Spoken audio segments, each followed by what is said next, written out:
Have you ever recorded yourself and then listened to the recording and said, "That's not me. I don't sound like that"? Well, you do. And here's why. So you actually have in your head a resonating chamber, and you're so used to listening to yourself with that resonating chamber that you don't know what you sound like to other people. You're just used to the voice in your head. So guess what? Everyone has a voice in their head. Sorry, we're all crazy. But here's the deal.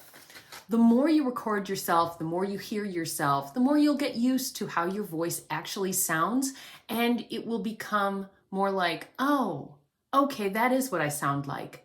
But how do I change it? Maybe you don't like the way you sound. Maybe you talk really nasal. Maybe you talk very deep. It depends on your tongue placement. It depends on how much you're opening your mouth. It depends on lots of things. How you pronounce vowels, how you pronounce different words. How good is your diction, which is your T's, your K's, your S's, those things. All of that plays into how you sound. Now, I have a little bit of a cold. So right now I can tell things are a little bit closed up. Not terrible, but a little bit.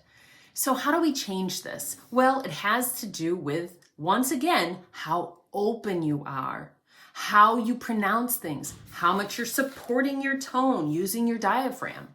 All of those things are important in how you sound. Maybe you'd like to sound like a pop star. I want to say probably not the best way to deal with things. Each person is unique in their abilities and in their voice.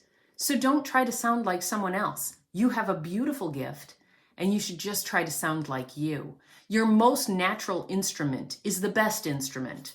So every time that you try to alter it by doing false things and making it into something else is not what's best. And plus, the more you record yourself being natural, the more that you will enjoy the sound, and the other people will too.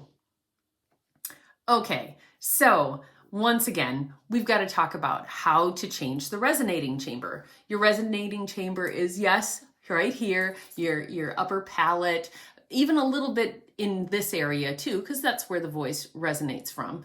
And so when it comes up and out, how do we make that to be a more fuller sound? Well, of course, we have to put the tongue down and back. How do we do that? We're back to our yawn size. And now instead of just holding out, just having this yawn sigh go on, let's try to hold a tone. Remember, to support our tone, to support our diaphragm, right? Now try, when you take in that breath, to hold out a tone and keep everything very open like in a yawn. The tongue is down and back. Everything's open.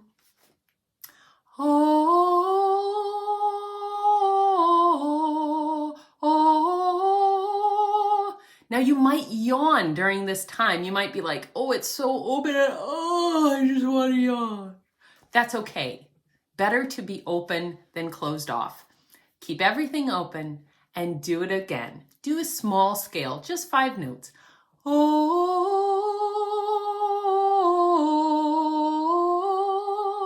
When you want to go up higher, keep everything open. Do a couple of yawn sighs and you can go up higher.